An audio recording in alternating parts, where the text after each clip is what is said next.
Welcome to another episode of the Federal Newswire's Business of America podcast with your host, Jerry Rogers. Welcome to this week's edition of the Business of America. We are doing real business today, real American business today, manufacturing business today. We're going to talk to an entrepreneur, someone who invests in jobs in manufacturing in the U.S., someone who I just found out from my neck of the woods up in North Jersey, the Bronx, which I love talking to my people. He's now down in Florida, but I'm talking about and talking to today, John Donato. John Donato. Before you have a great resume. You are the founder, 30 years at K12 Print. But before I talk more about you, why don't you tell us about yourself? Well, I was born in New Jersey, and that's a plus right here. Yeah, I was born in New Jersey, and when I was 21, my wife and I came to Florida. Wow! And so, well, you still got your Jersey chops. I can tell you. Yeah, I haven't lost that. That was in 1979. Wow! And so I took some jobs as I got here, and I ended up working for a gentleman that had the first industrial laser shop in the country. And that was before really anybody knew what lasers were, because the government had only let them out to industry probably 4 or 5 years before I started working for him. And so we started, he taught me how to make parts with lasers and fix lasers and cut parts with them. And it was really interesting. We had a lot of folks from Silicon Valley, a lot of engineers coming in. And so we were working. I was making cell phone parts before there were cell phones. Wow. So he was a Motorola engineer. He went out, bought this machine, and there was only a few people that had it, Boeing and people like that, Hewlett Packard and stuff, a lot of Silicon Valley people. And the guys from Motorola, the engineers from Motorola were coming in. And at the time, they had a television company called Quasar. I don't know if you remember that. But I vaguely, it's in my mind somewhere. Quasar by Motorola. Yeah. And the Japanese were really kind of kicking our butts a little bit, and electronics. You know, they were making the little tape recorders. Yeah, the Walkman. Yeah, all that stuff was going on. And I had said to one of the senior engineers one day, I was only a kid, you know, I said, so the Japanese are kicking your butts and you lost the televisions. And he says, well, we actually did it on purpose because we're going to come out with something now that's going to change the world, and it'll never be the same again. And those guys that were walking in and that we were making parts for and cutting all these prototype pieces, were making a phone that's about this big with a long antenna on it. Yep. And those engineers changed the world. I remember one of the first times folks became aware of portable phones, mobile phones, was in Wall Street, right? When Gecko has that big phone, he pulls it up and he has it to his ear. We were making and people equated that with progress. You know, not regardless the meanings and the messages in Wall Street, but if you had a car phone, remember even in the early '90s, the Jerry Seinfeld show, he had a car phone. Remember? Yeah. And it was like, wow, he has a car. It's a phone in his car. Yeah. And so this was a big thing. Yeah, this was all in that time period, and I went out on my own and bought my own laser. And started cutting parts for people like Motorola, Boeing, and NASA and stuff like that. I think I probably have about 12 or 13 parts in the Hubble Space Telescope. No kidding. Yeah. Holy cow. When they repaired it. Yeah. It had broken, and they were sending up to repair it. And I had cut some of the little pieces that were going in it, and some of the pieces that were tethering the tools that they were going to use. So in other words, they don't want to have their pliers go flying off into space. So we were tethering those things, and I ended up making some of those, and so a lot of neat things back in that day, and that's why it's so important, because as a young man, I had a lot of these engineers teaching me things like how to make stuff. Yeah. and how to fix lasers and all that neat stuff. Because the lasers then weren't like the ones they are now. These things were the size of a room. Sure. And massive amounts of electricity and power and everything else just to make a little laser beam. And it was funny watching the engineers' faces sometimes because the beams are invisible, so they would be cutting parts out, but you can't see the beam doing it. Sure. Yeah, so it was a little fascinating. Well, it seems to me this is an American story insofar as here's a kid from North Jersey, picks up, goes down to Florida, but then essentially learns the trade, learns the engineering. Yeah. You were learning and you were doing as you were going, and this is maybe a missing component of the modern economy, where we think you got to go off to university and study basket weaving to come out and really we've moved away from building things, inventing things, being entrepreneurial with our time. Very mean, bad. What do you make of that? It's really bad because you can't teach this stuff in a college classroom. This takes research in the factory to. Sure. Yeah. So I was working, and a lot of the Motorola engineers were calling me and asking me questions. And one of the senior procurement guys called me one day and says, "Can you make a case completely light up blue?" And I'm like, "Blue? You mean like illuminate the whole case?" And I said, "Yeah, actually we can do that," because I was doing a lot of prototype stuff for these engineers. And he said, "It's for a new thing called Bluetooth." And I said, I'm not kidding. I says, "Oh man!" I says, "Johnny, what are you guys smoking over there?" And he goes, "Don't laugh, John. This is going to be big." You were at the beginning of some of the technologies that we just take for granted right now today. Oh yeah, I was so I figured out how to cut parts really good with the laser, and Panasonic was trying to figure out how to make cell phones, and so they had come here and they opened a factory in Peachtree City, Georgia. And they were hiring Motorola engineers because they were the ones that knew how to make cell phones. So somehow they got my name and they called me one day and they says, "Hey, can you cut the little lens on the phone for us?" And I think I have one here. You might be able to see it. So this little phone. Wow.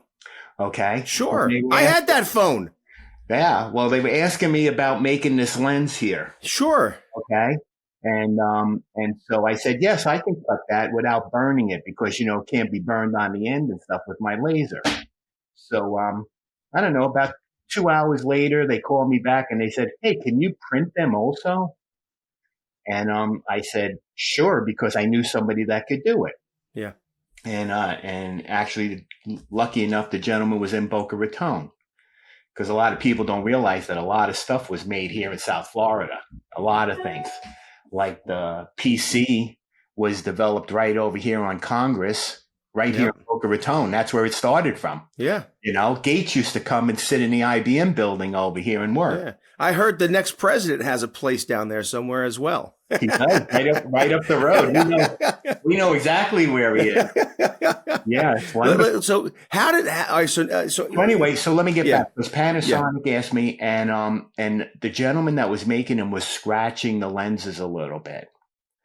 So I actually got into it with the guy a little bit, and he handed me all my stuff and sent me on my way. You got into it with him. I like that. And Panasonic kind of freaked out. Yeah. Because this goes all the way to the top and everything else. So I FedExed the bench top screen printer in, and I started making the lenses, printing them myself. Wow. And that's how I got into printing, by printing Panasonic cell phone lenses. But again, like everything, the thing you did before led to the thing you did next and you're doing now. Let me ask you this question. It's kind of a broad question, but you've lived it, so you can answer it. And that is, manufacturing, the return of manufacturing to America. We hear a lot about it. Politicians promise it. But if we're successful, if we can bring manufacturing back to the U.S., it means two things, right? It means creating more jobs and economic wealth. It means, and it also means a literal changing lives. Yes. So talk about the importance of manufacturing. Oh, well, here it is. I mean, Yeah. in order to have a healthy economy, you have to have a 22% manufacturing base. Okay. Okay. Where are we now? Do you know? We're at 6 and falling. Oh, wow. Right. So 22% to be healthy. Healthy. Right. 6% is where we are, and we're going in the wrong direction. Yeah. Well, we've offshored our manufacturing. So basically our manufacturing is in China. Yeah. Okay. Our number one economic competitor understands the importance of onshoring. Oh, and the importance of manufacturing Sure. and trade labor. We see, we push everybody to college. The Chinese push everybody to trades. Yep. Okay. Not necessarily college, because a lot of people will go to college and that's okay, but we don't do anything for that. So what we have is we have inner cities that have children that have nowhere to go. Yeah. Nothing to do. Okay. So McDonald's is not going to cut it, right? Minimum wage is not going to cut it. You can raise the minimum wage. They're going to raise the price of the hamburger. Of course, yeah. If you're serving hamburgers, you're in trouble. Okay. Yeah. It's great for young people and it's great for some people, but for our people that need to earn a livable wage, that doesn't work. You know, John, you said this something that makes perfect sense, and this isn't a left or a right thing. And you know, there's a big political push in states and also federally to increase the minimum wage. But what we find out though is when you do this, prices go up, and jobs become scarce. And what's worse, you know, we heard a lot about the job numbers during the Biden-Harris years, and you know, his economy created X amount of jobs. Now, unfortunately, they had to go back and revise a lot of this, and almost 1 million jobs they said were created were never created. However, one thing that was in the data is people were getting jobs, but they were getting second and third jobs. Because, like you said, the good look, hard work's hard work. But if you're at McDonald's making minimum wage and you have a wife or you have other responsibilities, you got to go out and you got to do something else. Can't make it. No, right. And in all likelihood, the second job is not going to be any better. Sure. So you're going to be really working very hard.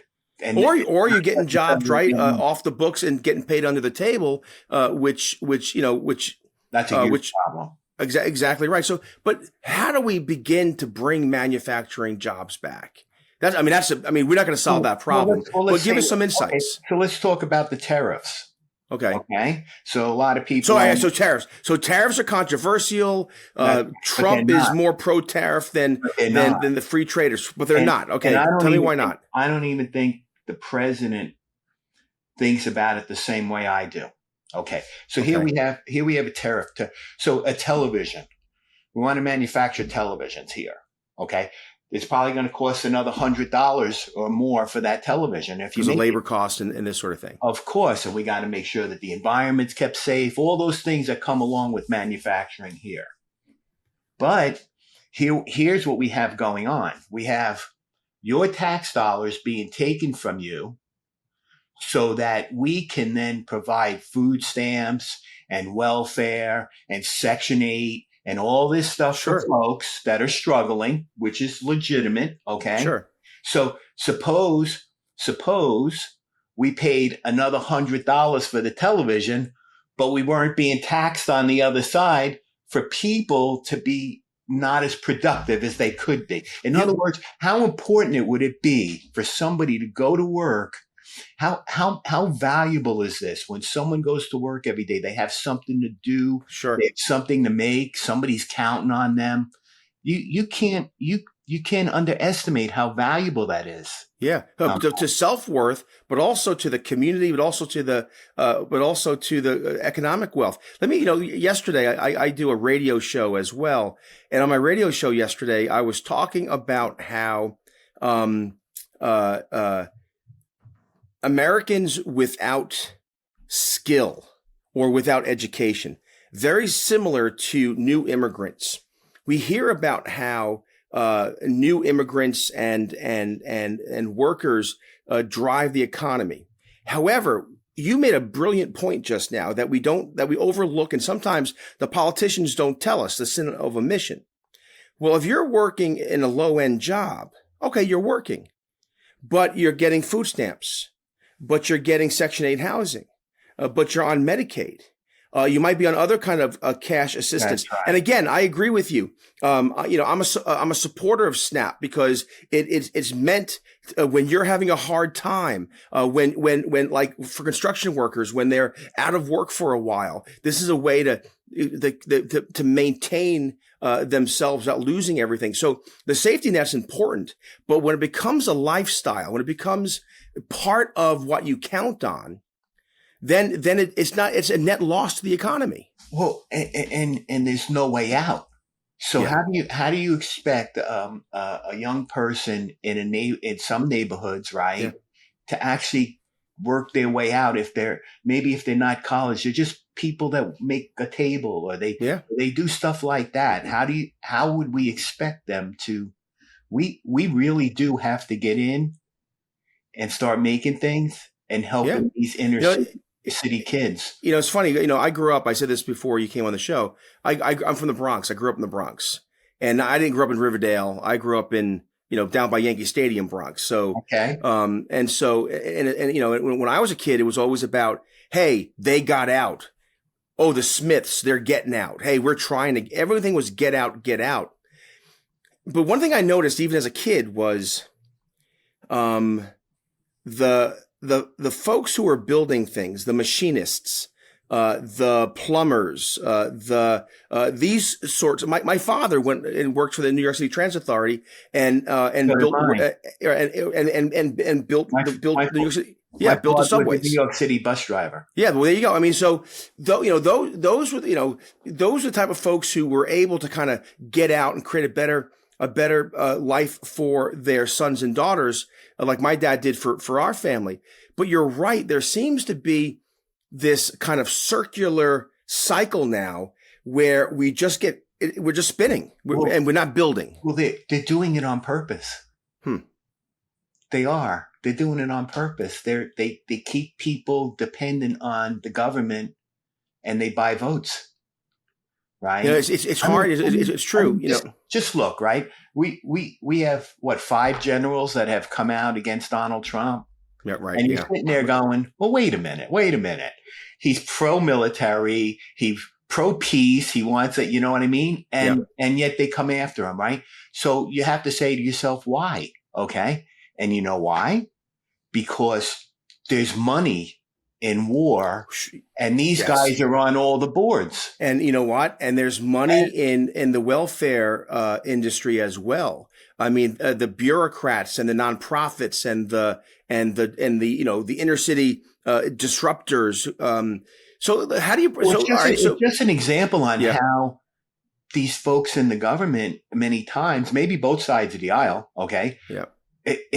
They're not really helping us at all. It's not good. Well, and we know this from, the kind of the I'm a Catholic kid, the sin of omission, the things they don't tell us. But let me ask you this, Donald Trump, this new administration, regardless of how you feel about him, his focus is on manufacturing. Yeah. His focus is on what he calls fair trade, not necessarily free trade.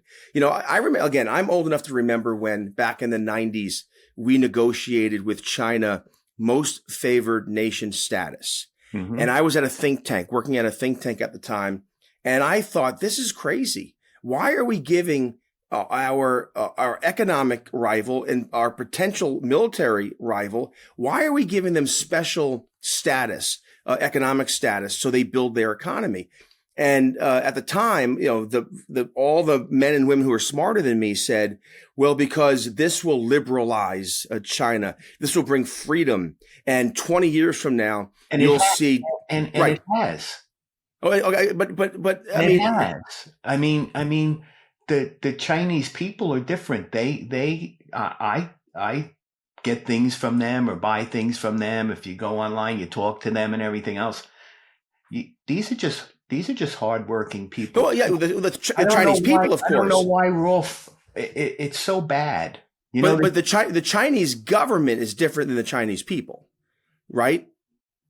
I mean, I know my kids go to Catholic school, and we have an exchange program, or not an exchange program, but students from China are here, and they can't practice religion like they want. They can't. Mm-hmm. Not all of them have the freedom to do the jobs they want to do. Yeah. You have the issue of slave labor in China.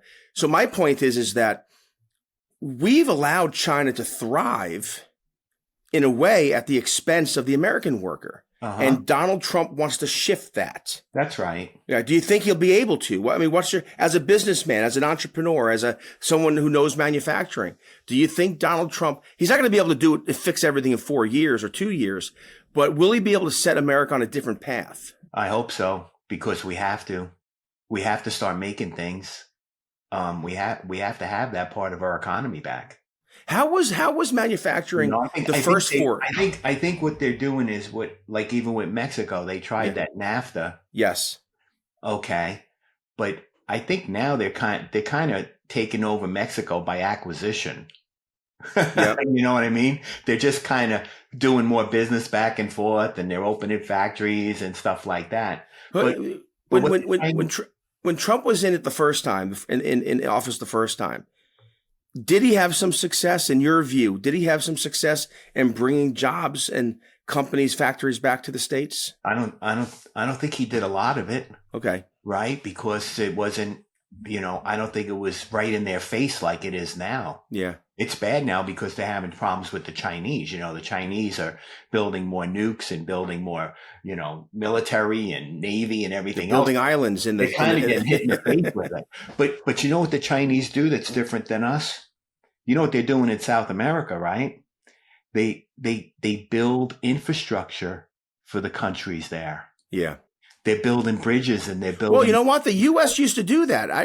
And now we used to do that. Bomb people into submission. Yeah, we used to go. I remember being a kid. You said you're from Bergen County. I went to Bergen Catholic High School.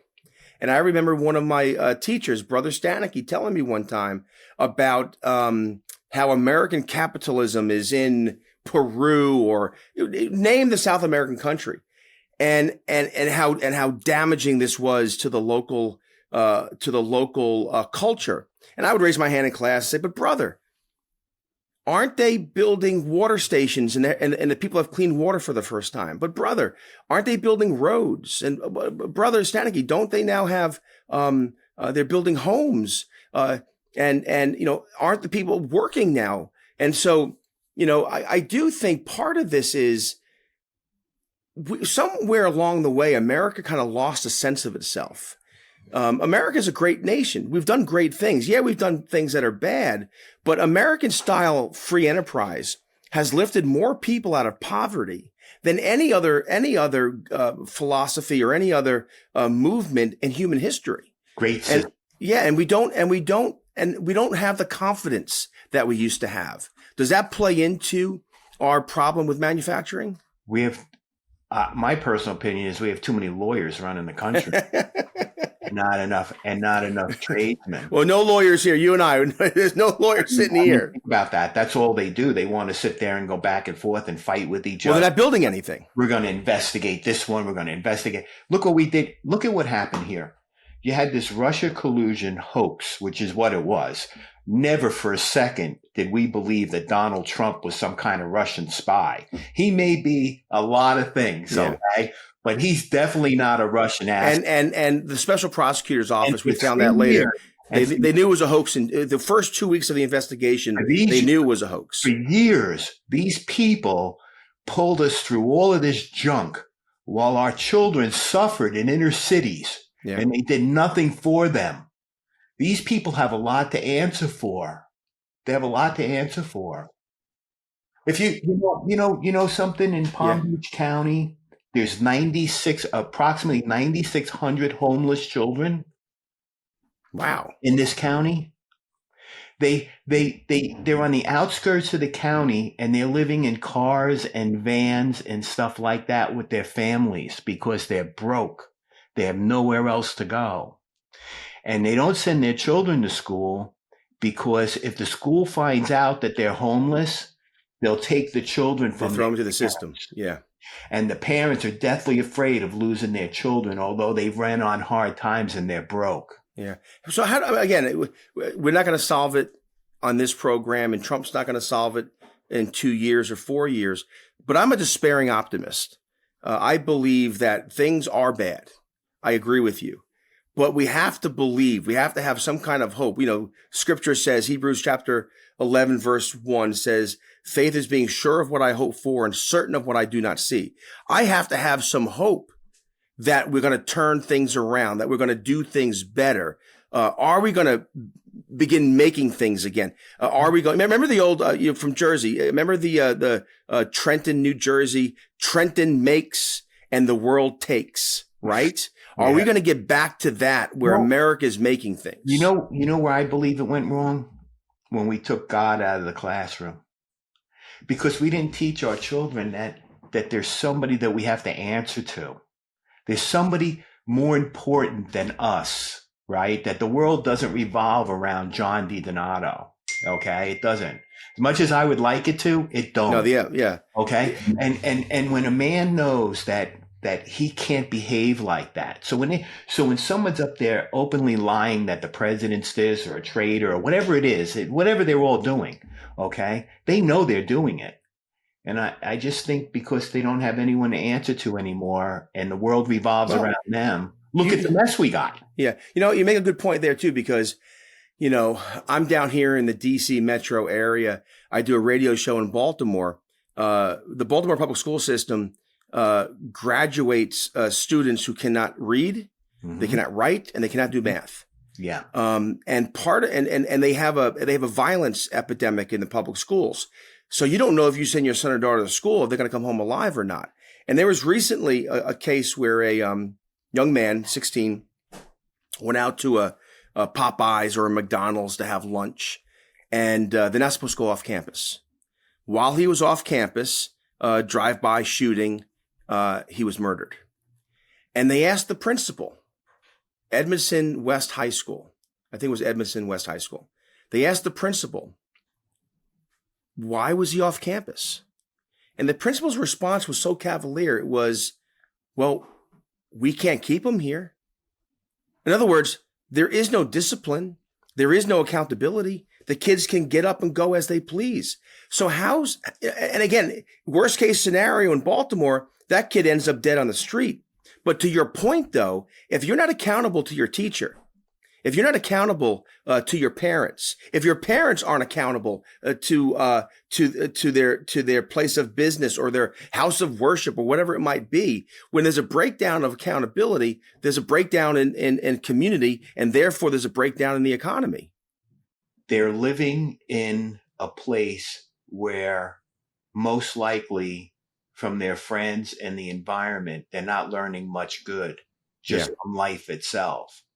So if we expect them to go into a classroom and behave differently, that's probably not likely to happen. And that's what we're seeing. And so we really do have to get into neighborhoods and create opportunity for these young people. So that's what we do at K-12, right? We manufacture. Right. And I moved. So K-12 print, how do you work in the community, and how do you work with these kids who are at risk? Well, what we did is I spent many years trying to build a system that would, like an Amazon type printing company, where you order stuff and it's out the door that day and people have it in their hands within a day or two. Right. And we do that with apparel because apparel's big. There's a lot of it, right? There's a lot of shirts, police departments. My daughter's birthday was yesterday, and I'm telling you, we brought in a department store of shirts and skirts and everything else. So yes. That's right. So we built all our systems, and I put our factory in an opportunity zone. Okay. In Riviera Beach, right? Which is a trouble spot. And I can assure you, I didn't do it for tax break. Okay. I was hoping that K-12 could set some kind of a standard or show people what we need to do here, right? Yeah. So we ask companies to give us their business, and we put inner city young people to work. And I want to tell you something. It's like their lives are going 100 miles an hour because they're trying to figure out, where can I get a tire, or where can I get this, or how do I do this, or the electric's off, and all this stuff is happening. And then they come to work, and it's like their lives slow down to about 20 miles an hour. It's never perfect, right? Because life is just not perfect. Well, John, you just, again, make another good point. I got to tell you something. Yeah. It's so wonderful to watch. Yeah. Right? I coach varsity football, and the game can move so fast, and you're worried. The kid is worried. The athlete is worried about the blocking assignment, penalties. Again, it's moving like this. But those athletes who can slow it down, right? Those are the athletes that you can build championships with, because they have this capacity to slow it down and see things, right? Get better, move the ball. What's in football, we would say, kick it, run it, throw it, move it down. You want to, if you're playing on the opponent side of the 50, you're winning. And so that's what you're doing here with these jobs. Well, take Vistaprint, for example. You've heard of them, right? Yep. They probably started about 15 years ago. They were probably about our size, and they're up in the billions now. I think they're probably doing about $4 billion. If that company was in Riviera Beach, right? Imagine what we could do in that community. It would be unbelievable what we could do. How many children? They have thousands of employees, right? How many people could we put to work? How many mothers and fathers could support their children? And imagine how we have children that have never been loved. No one's ever loved them. How do you grow up like that? No one's ever really cared for you. Again, this might sound cliche but these jobs, these opportunities could mean redemption, not just economic redemption. Amazing. But a redemption of the mind, the soul, a redemption of a life. Yeah. Right. And that's why, Jim, Jim Wahlberg's my partner, right? Yeah. And so they're very involved. They're big Catholics. Yeah, sure. Mark and Jimmy and all. Yeah, I never saw you on the burger show eating those burgers. What was that? I didn't make that, but he helps me a lot. We're gonna go to this. I'm going to the Tunnels to Tower Gala. Oh, sure, of course, yeah. I think it's in New York in December. Yep. I'll be going to that next. I think we're leaving next week for that. Well, again, because I said about 30 minutes, so we have to start winding down. But just come circle here. So we have to bring jobs back to the U.S. To have a healthy economy, we need 22% manufacturing jobs in the U.S. We're at 6% and going the wrong direction. That's right. We know that we have an inner city, and we mentioned inner city, but also rural America is also suffering. We have a workforce here right now, if only, but for the John Donatos, but for the entrepreneurs and the companies. Let's build our manufacturing, our factories, our plants here in distressed areas. Let me say, and then we could build our economy, but also we could build good citizens. Let me say this, because I know there's a lot of talk about this, right? Yeah. I know the Chinese are thinking about making cars here and stuff like that. And I know people are a little bit like, don't let them own property and this and that. Well, as much investment as they want to make, we should take. You can't repossess the property. No. Okay. That's right. If they want to come in and make investment in our property. That's a good point. And they want to build a factory here and help us teach our children how to make things. How can that be bad? Okay. Because they're investing here in our country. That makes it less likely that you're going to want to fight with somebody, right? Yep. You're going to have people communicating back and forth. Okay. Well, usually when you attract investment, it means that your whatever endeavor you're involved with, which you're involved, is healthy.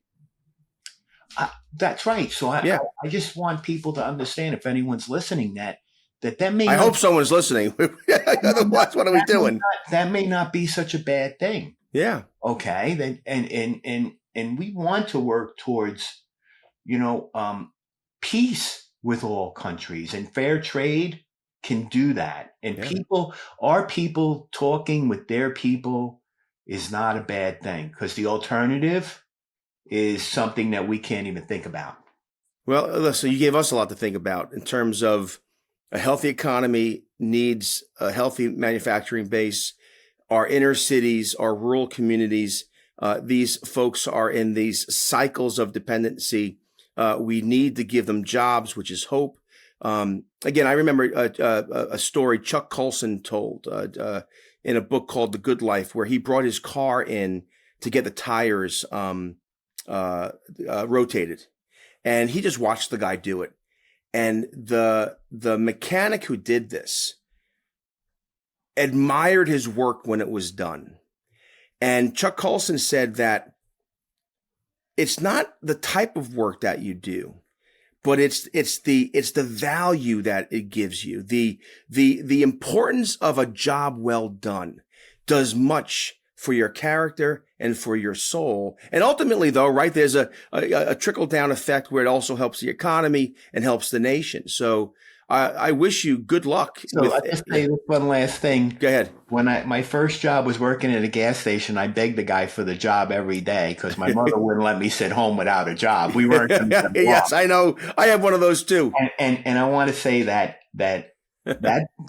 gas station in New Jersey had the cleanest restrooms of any bathroom, anyone in New Jersey, because I used to actually mop the floor and then back out so I wouldn't get any footprint on there, because you never know. Maybe there's some lady that's going to use that bathroom. The result, the cleaning bathrooms, and it matters.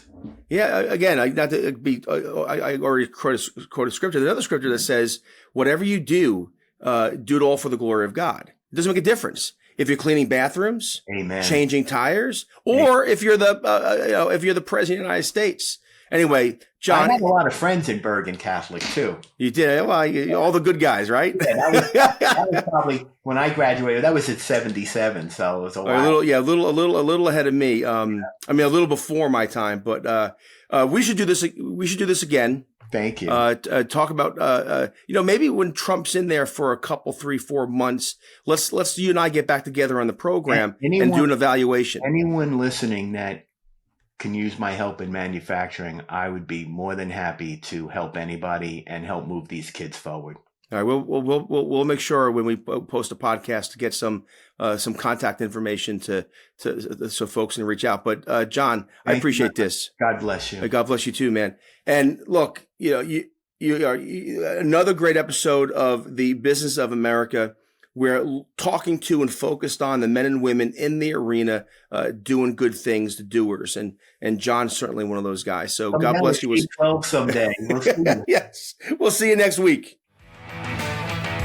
This has been the Federal Newswire's Business of America podcast, hosted by Jerry Rogers. Check out the Federal Newswire's family of websites, as well as their social media stream